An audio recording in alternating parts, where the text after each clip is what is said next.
class, Moobtacker also missed out on a return trip to Longchamp and has landed instead in the Pattison Canadian International.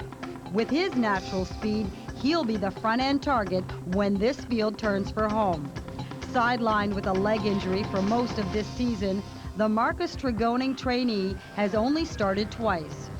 Last month, at even money odds, Moobtacker set the pace in a German Group 1. But he tired in the stretch and finished out of the money for the first time in his life. One start prior, Moobtacker defeated a compact group in the 1 mile and 5/8 Jeffrey Freer Stakes at Newbury. Inside the final furlong, it looks easy enough for Moobtacker. Richard Hill steals a glance inside the final 100 yards, and Moobtacker drawing away. Last year's Art runner-up, back with a win. His third win in the Jeffrey Freer. Phoenix Reach in a gallant display wins the Pattison Canadian International to Macaw and Brian Baru. Brian Baru could only manage third as the favorite in last year's edition of the Pattison Canadian International. At the age of 4, this Sadler's Wells colt is back in Toronto for a better result. Considering the depth of this year's field, backers of Brian Baru can count on a better price.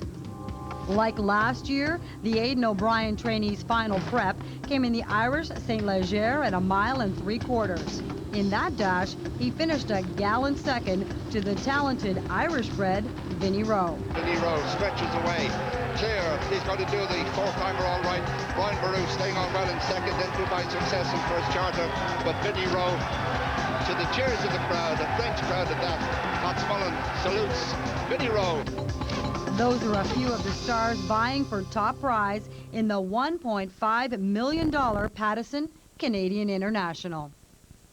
Next weekend down in Texas, they will have the Breeders' Cup, and one of the races there will be the Breeders' Cup Turf. Today's race has come up just as good, if not even better, than next week's championship race. This is going to be a lot of fun. Stay with us. When we come back, we'll tell you about some of the shipping experiences that the Jeff, the horses arrive here by air, then they come here by vans. Horses from all over the world. It is an international race, and so we have international flavor. We caught up with some of the connections with these very nice horses.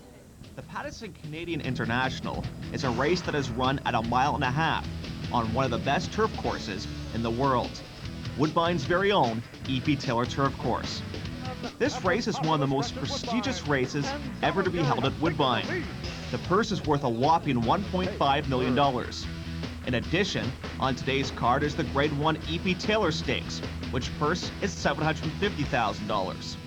With that kind of money up for grabs, trainers from far and wide have traveled thousands of miles to compete against some of the fiercest distance turf horses in the world. You must prepare and conditioning your horse for the trip, for the changement of the place. We fly 7 hours from Frankfurt to here, and the fly was very good. Une chose qui est très bien que dans des pays on fait pas, c'est que priorité au cheval. Les papiers, mais très vite fait, et on a emmené le cheval aux écuries. I settled in pretty quickly, and I'm very pleased to see the horse so happy. And I must say, everybody's looked after us very, very well. The difference, we train in a Chantilly training center is a little bit different than here, because here is you train on the track. So we can use the track if we want once a week. It's open for galloping horses, only works horses. We train on downlands, which is very much training on an incline. So you don't have to work quite so hard. It's a different sort of style of training. But I mean, it's all about keeping the horses healthy, getting them fit, and not pushing them too hard. Nous, en France, c'est plus sur tactique. Bon, je veux dire, Canada, c'est que tout sur la vitesse. Line up steadily through the first quarter mile. The horses in Germany are going in the gate, the leaders going out, and the horses stay alone. I mean, some people say it can make a difference in the sprint races. The horses are not used to people clambering over top of them, so they tend to be a bit sort of hesitant when the gates open. Well, here we are, we're in a 1.5 mile race. We've got plenty of time. We missed the break a little bit. I'm not going to worry too much. We've got plenty of time to get adjusted.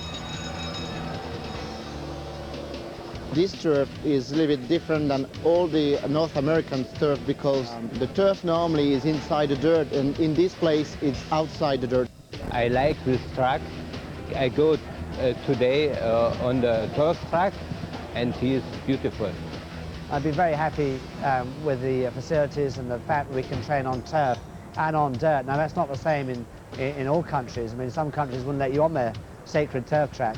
I'd recommend anybody coming here because it's what we're used to in Europe, the sort of galloping track. The nature of the track is very European. Une très très bonne organisation. Really good hospitality. Everybody is very nice, open. And whatever happens, it won't be my last because I was very impressed with the track. And the facilities have been great, and I've been very happy with the atmosphere here. All the people are easy and makes a lot of fun. Well, we're certainly glad to have the international horses here. They're coming from all over Europe, some horses from New York. It's a very exciting event, and I can tell you guys, just from down here in the walking ring, these horses are no worse for wear. They all look outstanding. And Stacey, there seems to be a real buzz in the air, and that's nice to see because we are looking forward to a very good race. There are two of the most famous jockeys in the world. One's retired and one is still riding. We'll tell you the combination after this. Odds of finding that ball, 1 in 62. Odds he finally cleaned his room, 1 in 211. But the odds you'll win in the Canadian Cancer Society lottery are now 1 in 12. You could win 3 $1 million grand prizes, 50 cars, and over 20,000 cash prizes. And proceeds support cancer research. So call and order your ticket today. 5 days a week, up at 5. I catch the 5, catch up with the news, and up to the office. You have 5 new messages. All of the usual. Combo 5, $5. And back to work, work. Till you know when. And the 5-day forecast calls for rain. 5. You owe me. Number 5, late rival on the outside. Late rival does it. A huge upset. What a finish. Hey, I'm thinking McDonald's drive-thru. I'm working. Come on, they're doing Monopoly again. Can't. Could win lots of cool stuff. Look, I gotta stay. Keep an eye on the power. What could happen? Okay. Yeah, giddy up. Monopoly is back at McDonald's, and you're guaranteed future shop bucks with every large fry or chicken selects. There's lots of ways to win tons of prizes. Go directly to McDonald's. Are you gonna finish that? I am so fired. McDonald's!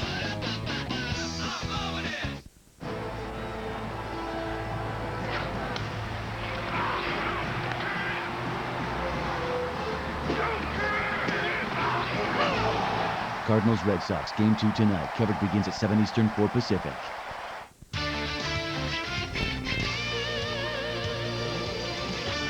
Welcome back to Woodbine. Well, Hall of Fame jockey Sandy Hawley won this race twice, and Frankie Dettori has won this race once before. Sandy has hung them up, and it's great to have him with us on the show. And right now, Sandy, you're with a fan favorite.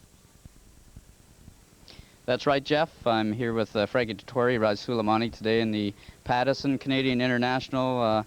Frankie, you've been on this course before. A little rainy out there. It's been a little rainy the last few days. You had a chance to walk the turf, and how's Sulamani going to like it? I did actually this morning. I just walked the track and a bit of it, and it seems to be good going. That's why we came here to race really, because it needs good or softer, and unfortunately he's found firm ground throughout the season, and this seems the appropriate turf course for him. Well, it sounds perfect for him out there.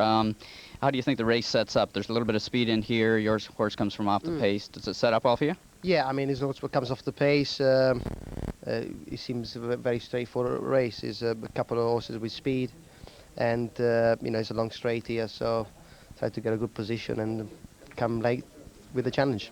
Well, I know you've won this race before in front of a North American crowd for Godolphin. What would it mean to win it here today? Oh, it's great. It's one of the best turf races in the world, and it's probably shaped up a better race than the British Cup turf. Some great horses in this race, and it'd be nice to win it again. Well, thank you for your time. Good luck in the race here today. Thank you, Sandy. Jeff, I'll tell you what, I've looked at the form, talking to Frankie here. If I could ride any horse in the race, it would be Sulamani. I don't blame you, Sandy. That horse right now taking a lot of support on the tote board, and deservedly so. There's a look at the 6-horse Jim, currently on the tote board at 6-1. That's Senior Swinger. And coming up right now is the number 7 horse. Right behind him, that's Colorful Judgment for Sampson Farm. One of 2 that they have in the race. And, of course, Sampson Farm has won this race on a couple of occasions. Todd Cable looking to tie a long-standing record held by Avelino Gomez. We scratched the 8. The 9 is Burst of Fire there.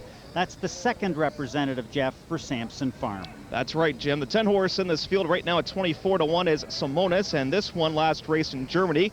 And the Group 1 Baden-Baden finished 4th in that event, losing by 3 lengths. This horse is looking for lifetime score at number 9, has over $230,000 in the bank. Simonis right now at 24-1. Both the 10 Simonis and the number 11 horse Sabiango have been German-based at times in their career.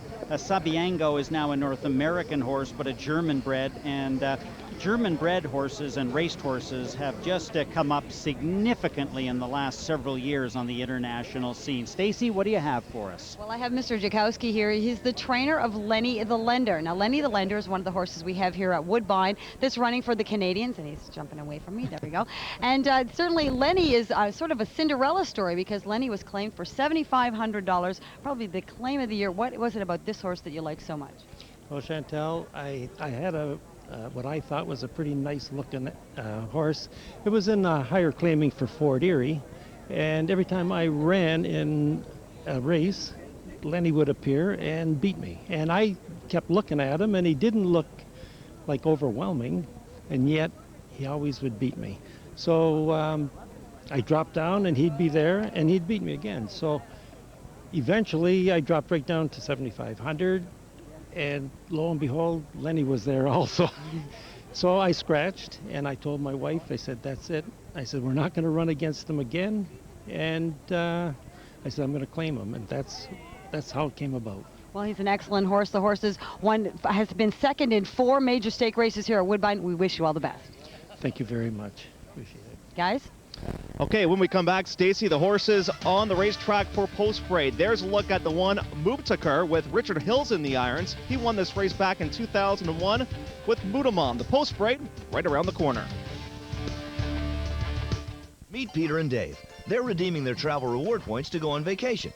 Dave's got a TD Gold travel Visa card, but not Peter. Okay, what about the 5th? The 6th? There's no seats on that date either. Okay, how about the 7th? Dave and Kathy made one phone call to the TD Travel Reward Center and used their TD points to pay for their entire trip. The flight? Richard Hill's riding. He won this race here at Woodbine, as you mentioned, Jeff, with Mudamam. For these same interests, the Shadwell stable, Marcus Tregoyne is the trainer. There's the 2-horse, King's Drama. Bobby Frankel, the trainer, already a big winner on the card today, and we've got John Velasquez, who was a winning rider earlier today. There's the Godolphin horse. That's Lanfranco de Torre, the trainer, Saeed bin Surur. This is the $4 million horse, Sulamani. The number 4 horse is Lenny, the Lender, with Chantel Sutherland riding for Richard Jakowski. He is the owner, and he is the trainer. The number 5 is Brian Baru. This one goes for Mrs. John Magnier. Aidan O'Brien, the trainer, Jamie Spencer ride. The number 6 horse is Senior Swinger. We've got Bob Baffert represented here for Robert and Beverly Lewis. Edgar Prado, excellent turf rider aboard. Here's Todd Cable, and we've got Mark Frostad training the Sampson Farm representative. This is Colorful Judgment. We're going to scratch the 8 Iconium. The number 9 is the second representative here from Sampson Farm, wearing the white hat. Slade Callahan rides. The number 10 horse is Simonis. This horse is Irish bred, but is based in Germany. And we've got Kieran Fallon, who is fighting Lanfranco de Torre for the top spot in the English standings. It'll be interesting to see how they make out here. Here's the 11 horse. This is Sabiango, owned by Monty Roberts, the horse whisperer, as you would know.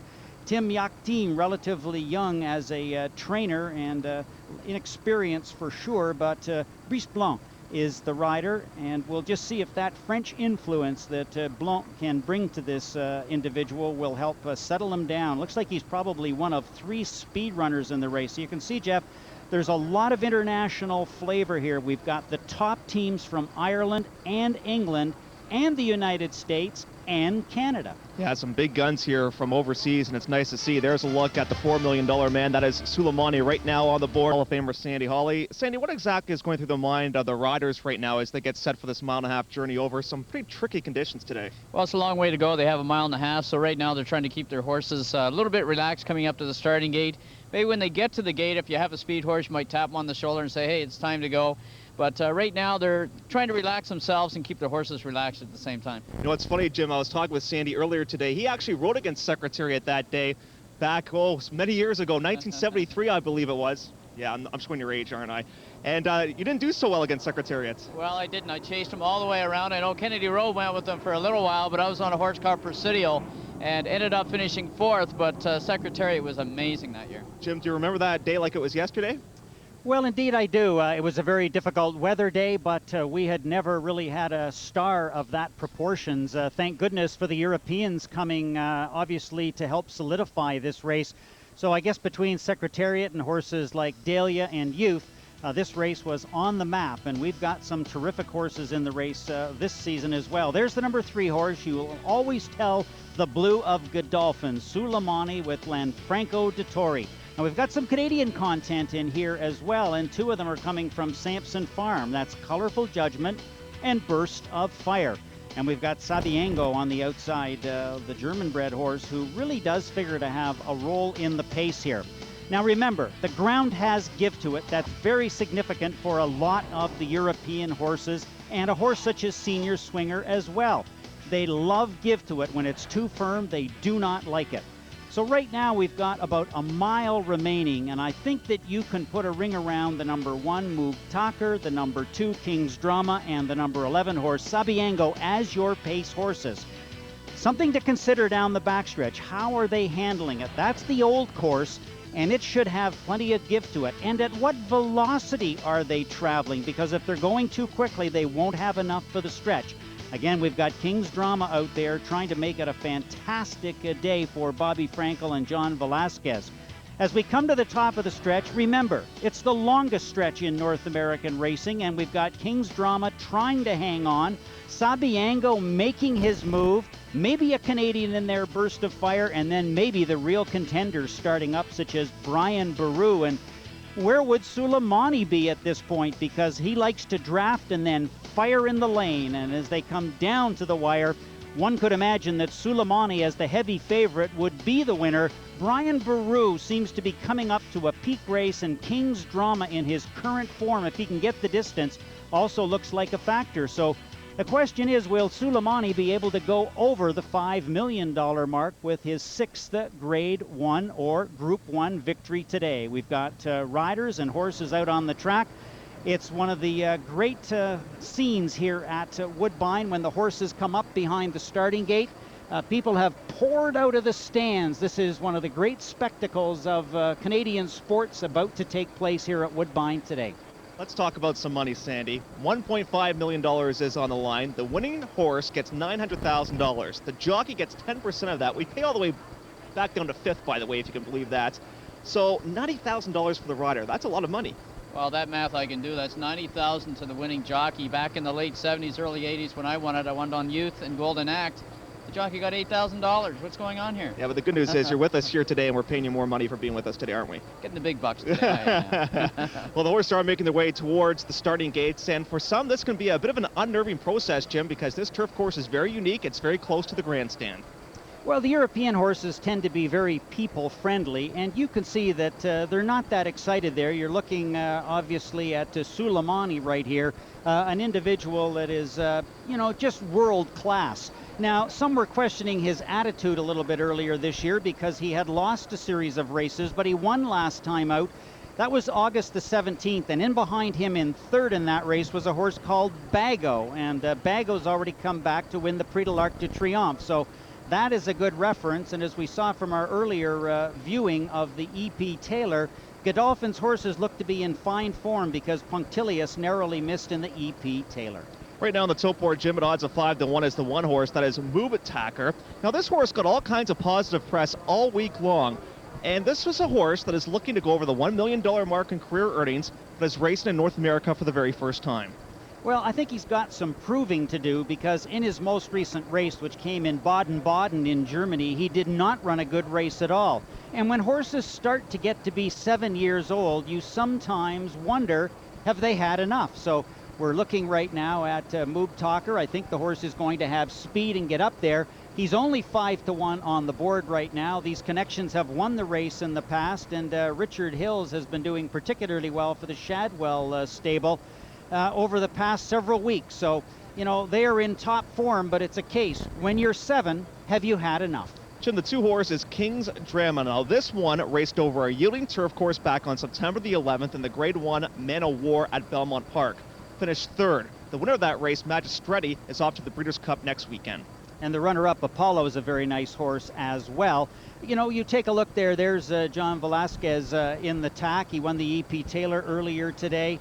He is the leading rider in the United States. We've got the second leading rider in the U.S., Prado here. We've got the top rider from Ireland, Jamie Spencer. We've got the top rider from Canada, Todd Cable. We've got many, many top riders. As a matter of fact, the top 2 from England, Dettori and Kieran Fallon as well. And against this backdrop, we've got the Canadian riders looking for the biggest payday of their life. This is Slade Callahan riding Sampson Farms Burst of Fire. He likes the distance, he loves the course, but how will he handle this international field? And Jim, I'll give you another new equation about this horse as well, the soft turf course, because all season long here at Woodbine, the turf course has been pretty hard, but that's not the case here today. No, and a lot of the Europeans are going to like that, especially Sulamani. Another horse that's going to like it is Senior Swinger.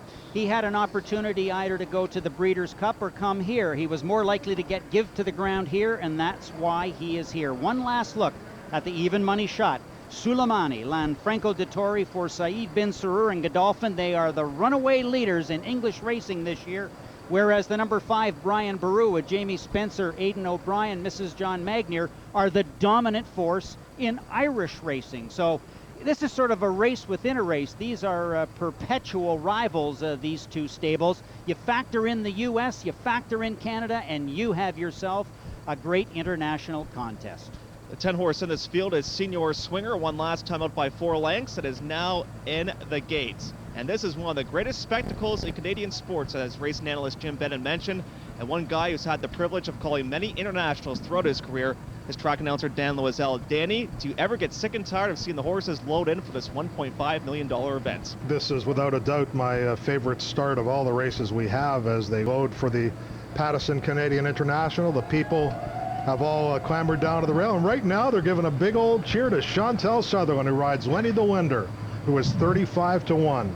If Lenny the Wender ever won this race, they'd blow the roof off the grandstand. That's how much the people love Chantel. And Lenny the Wender is in, waiting on Simonis, one of 2 grays in here, and Simonis goes in.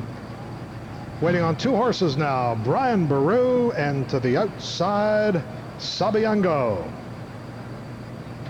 Sabiango will be the last one to load on the outside for Brice Blanc to complete the line. They're at the post.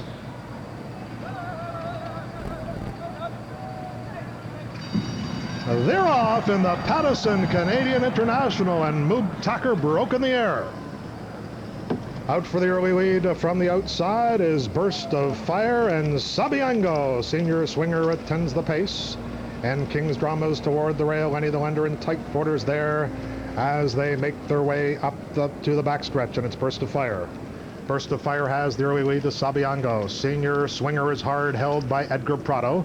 King's Drama under a tight rein as well by John Velasquez, and on the outside, a Colorful Judgment is right there. Moob Tucker has recovered and been moved off the rail as they take that hairpin into the backstretch.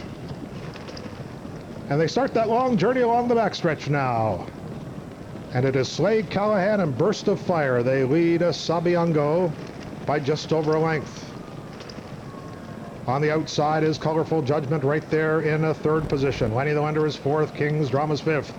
Moob Tucker is 6th, just 3.5 lengths off the lead. Dettori saved ground through the turn with Sulamani.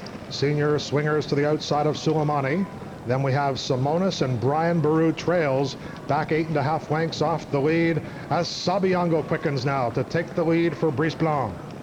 It is Sabiango who leads along the backstretch. Back in second is Burst of Fire, then Colorful Judgment. King's Drama has got a perfect trip for John Velasquez toward the inside. Then Lenny the Wender, and they sweep into the far turn. Sabiango leads it by a length. Coming back on the inside is Burst of Fire. Burst of Fire and Sabiango. King's Drama is 3rd. Colorful Judgment is 4th. Moob Tucker is called on for more run. Sulamani is back about 7 lengths off the lead with 3 furlongs to go. Brice Blanc outside with Sabiango. Now John Velasquez wheels King's Drama to the far outside. Move Tucker's coming hard. Sulamani's been drafting in behind horses. Dettori needs some room. It is wide open at the quarter pole in the Pattison Canadian International. Simonis at huge odds comes on, grabs the lead inside the 3/16 pole. It is Simonis and Kieran Fallon, but the intimidating presence of Sulamani is on the outside, and here comes Sulamani sweeping to the lead in the final 1/8 of a mile. Sulamani blows them away to win the Pattison Canadian International with Simonis second and Brian Boru third. Boy, oh boy, around the last turn, I'm looking at Frankie Dettori thinking, boy, you got a lot of traffic to get through, but he did it, and he won it 4-5, Jeff. He was in deep water turning for home, and in fact, this horse did not get a smooth beginning by any means either, but hey, when you have $4 million in the bank, 5 Group 1 or Grade 1 victories, have gone all over the globe to win races, have overcome obstacles to win races, you know how to win races, bottom line, and this horse got the victory, but had to work very, very hard for the win. 4-5 on the tilt board, Jim, an absolute thriller. Well, this is the way he likes to run. He likes to run covered up so that he only has to run a quarter mile, and he was able to do just that. And we have seen a superstar, and this horse could have gone anywhere in the world and been a lead attraction, and thank goodness he came here to entertain us. Over the $5 million mark now. He's won 6 races at the highest level. He is a great representation for Coolmore. And as we heard earlier in the show, you don't have to panic when you don't get a really good start because essentially this is a drafting course. So what Lanfranco Dettori decides to do here is just essentially set his horse down inside. Now, the interesting aspect, Brian Boru sits alongside him with Jamie Spencer. He closed belatedly. And right now, they've got about 1.25 miles remaining in the race. And Dettori is as quiet as a mouse. He's not going anywhere. And at this point in the race, you don't panic to get your way out. You are happy to draft.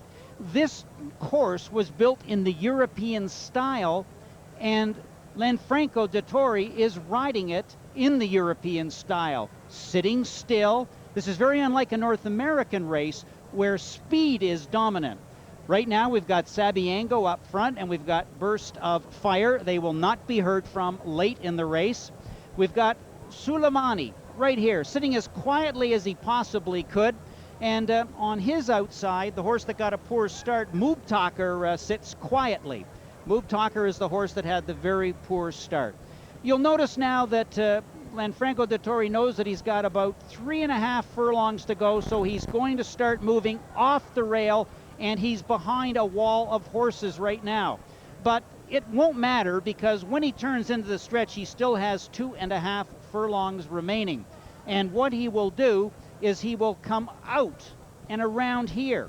And here he comes. Now, he hasn't really asked his horse to go, and we've got just short of a 1/4 mile. Now he goes. This is the European style. This is the term quickening, and quicken he does. He makes a nice run to get by the number 10 horse, Simonis, on the outside, and he will go by very, very smartly here. Watch Brian Boru coming from the back, trying to get a slice for himself. He'll beat Moobtalker as we hear an appreciative crowd salute Sulamani. And you guessed it, the Europeans take all the prizes. No big surprise there. We built it up as an international race, a race in where Europeans would do very well, and this guy wins his 2nd ever Pattison Canadian International. Those Silks win their 2nd, and the trainer as well, Saeed bin Sarur. Stay with us, plenty more still to come here on a Pattison with a horse that won by a scant nose. And Jim, he is a real character in this game of racing, Frankie Dettori is. Well, Frankie Dettori learned a long time ago that he's in the entertainment business, and he does it through racing, and thank goodness the sport is much better off for him in it. And you could imagine the thrill for this rider. He's Italian origin, and he does his trademark jump there. He was almost killed in a plane crash several years ago, and every day that he lives and breathes, he gives thanks. I think he kind of gave us a little bit of a hint that he was going to run well as well in this event, Sulamani was, because Frankie walked the turf course earlier today, and he liked what he saw. Let's now go to Stacey Clark-Rogers with a special guest. Stace. Well, I'm here with Kieran Fallon, and once again, he has been second in the International back in 1999. This happened to you, but this time, this horse was at 20-1. Simonis ran a great race. Yeah, he's a horse that's progressing all the time, and he'd come in here with a live each-way chance, and he's run a big race. You know, Sulamani is one of the best horses in Europe, and you know, he had his work to cut out to beat me today. He made a nice move at the top of the stretch here. Can you elaborate a bit on that? Yeah, I had Frankie. I seen Frankie on the inside, and I was hoping that, you know, he was going to get into traffic problems, you know, but I think he had too much horse. I think he came around, you know, but when I kicked that hard, I'd gone to win the race, and it had taken a very good horse to beat me, and we have one in Sulamani. Yeah, he certainly is a good horse. Congratulations on a great effort. Thank you. Kieran Fallon, second place here, though, but a good one with Simonis. Now, Jim, we often talk about pace in a race, and this turf course was tiring. What was the late pace like late in this event? Well, it was very significant. As a matter of fact, they beat 24 seconds, which is a universal standard, and you can see that this horse will be eased down towards the wire. A very nice run for the second year in a row in this race for Brian Boru. Obviously, the Irish, the O'Brien stable, have discovered this race and have had a good representative. They've had a win and a couple of in-the-money finishes now. But Godolphin also knows this race very well. I couldn't help but think of the jockeys race in England as they came down the stretch. Dettori and Fallon are head-and-head, purse money wins, and wouldn't you know it, they have a transcontinental fight on their hands today, and Dettori comes out on top. Let's go upstairs now to track announcer Dan Loisel. Ladies and gentlemen, if I could direct your attention to the winner's enclosure in the infield, may I introduce to you the Chairman and Chief Executive Officer of Woodbine Entertainment, David Wilmot. David? Thank you, Danny. Thank you, everyone, for coming out to Woodbine to see this great day of racing. The weather was a bit gloomy, but the horses were wonderful and the racing was thrilling. Some great stretch runs, and it's wonderful to see a great horse like Sulamani go over the $5 million mark in earnings, a true champion. I'd like now to introduce Mr. Randy Otto, the president of Pattison Outdoor Advertising, who will present the trophy to Simon Crisford, the racing manager for the Mokhtoum family's Godolphin. Randy?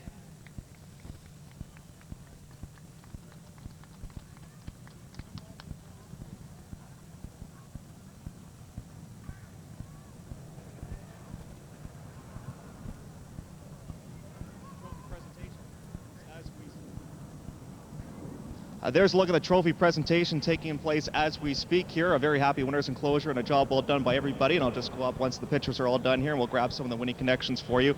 Sulamani, the $5 million man. What a great horse, and a real treat to have him with us here today at Woodbine. I'm just going to grab the conditioner, Saeed bin Sarur, and Frankie Dettori as well. We'll get Frankie right in between us here. And we also have Simon Crisford as well from Godolphin. Saeed, congratulations on the victory, a $5 million guy.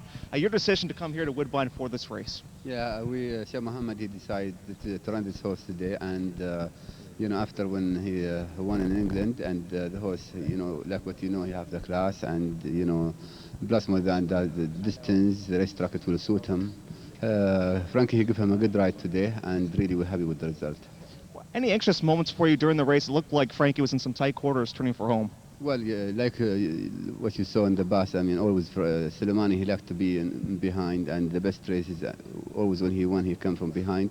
And the last two furlongs, he keep him close, and the horse, he have the speed, you know, he have a good turn of foot. Then we're happy with the result. This is the second time we win this race. Any idea what's up next for him? Well, now we'll decide with Sheikh Mohammed, and we'll see how the horse will come back after the race. Congratulations on the victory. A job well done. Thank you, sir. Saeed bin Sarur. Let's now bring in Frankie Dettori. Now, the last time we saw these Silks in the winner's enclosure, they won by about this much. It was an absolute whisker, and Frankie Dettori actually thought he lost the race, but he did get the victory. A little bit more of a bigger victory for you today, you could say, but some anxious moments for you at all around that far turn. It looked like you were just waiting for racing room. Yeah, I mean, he's got an explosive turn of foot, but I was concerned at the time, and Kieran kept me pretty boxed in, and you know, but when he kicked, he opened the race up for me, and I knew that he's got tremendous acceleration, and I would get him.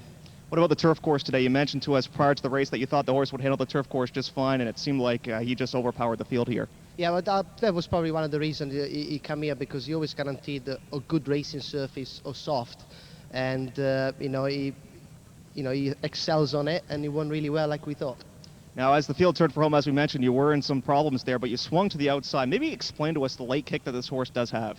I mean, Kieran had first run on me. It took 3 lengths out of me, but I managed to close the gap and go past him pretty easily. So he's got a tremendous turn of foot. Congratulations, a job well done. Thank you. There's Frankie Dettori. Let's now bring in a representative from Godolphin. This is Simon Crisford. Simon, congratulations on the victory. Tell us about how good this horse is. You've had numerous good horses throughout the years. Tell us how good Sulamani is. Well, he would match with the very best of them. I mean, he's a top-notch performer, and his record is superb. I mean, he's won Group 1 races in so many different nations. He's a great international horse and top class. I mean, we've been really enjoyed having him in the stable. I mean, he's done so well for us that I think now maybe is the right time that he will retire to stud, and obviously Sheikh Mohammed will make that call, but you know, he's really is a top international racehorse. So it sounds like perhaps this could be his last race ever? Well, that's entirely possible. In fact, Sheikh Mohammed was on the phone to me very recently, just straight after the race, and he indicated that, you know, the horse has achieved so much and had so much international acclaim that he deserves his place at stud. Well, you know what? You're going to go out with style. So congratulations, way to go, and thanks for bringing him here to Woodbine. Super, thank you, and we'd like very much to thank the executive committee and the management of Woodbine for their very kind hospitality, and it's a wonderful racetrack, and we love competing here. Great to have you with us today. Way to go. Sulamani victorious here. Jim, what about the prices? Well, we've got a favorite, obviously. Hey, wait a moment. You can take a moment, make a moment, spoil a moment.